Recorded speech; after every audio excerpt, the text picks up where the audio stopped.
So, last, I kind of want to talk about metabolic health because most disease states and illnesses are really wrapped around that concept. And basically, we kind of touched on it, like Shawn was talking about junk food. But really, what we mean is sugar. Too much sugar in our body doesn't know how to respond at the cellular level. So, we're always in the state of insulin resistance and we're stressed. And so that's something that's pretty easy to fix. It's increasing your protein in healthy foods. If it doesn't rot, don't eat it. Yeah, and realize that sugar gets vilified, um, but realize that the main fuel in our bodies that we burn, the main thing the cell lives off of, is glucose. Now, the keto people will hate me for saying that, but glucose, we will die without zero glucose, and glucose in our blood is a monosaccharide. It's a simple sugar. It's a monosaccharide. And we will die without a zero glucose. We will not die necessarily without ketones in our body, although we probably have a few ketones floating around all the time. It doesn't necessarily mean we're in ketosis.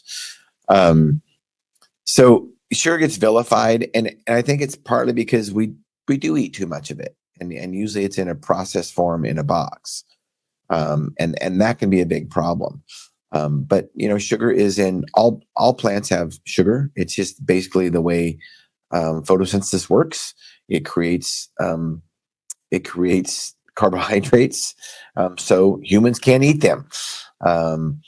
And it's not that we have to have them to survive, but let's not vilify sugar. And I mean, a good example is yesterday, Jan and I did a fairly intense bike ride. And I burned, just conservatively, 4,200 calories in a little over 5 hours. Guess what I was consuming the entire time? Yes, sugar water. And I mean, I wasn't going to be eating steak and drinking oil for all you keto people out there. So I was mostly fueling with sugar type items.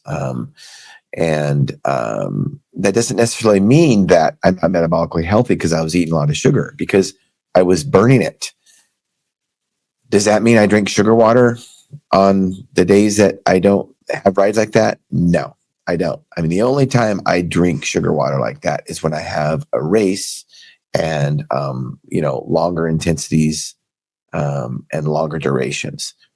So just realize that if you're burning the sugar, it's not bad. And did Jen and I eat some sugar afterwards? Of course we did. I drank actually a couple Cokes. Yes, sugared Cokes. I didn't think it was going to kill me because I, only consumed like 1,200 calories and I burnt 4,000. So, let's not vilify sugar. But like Janet says, if it doesn't rot, don't eat it. Don't eat it out of a box. Eat simple ingredient stuff in general. But there are times that you have to deviate from that.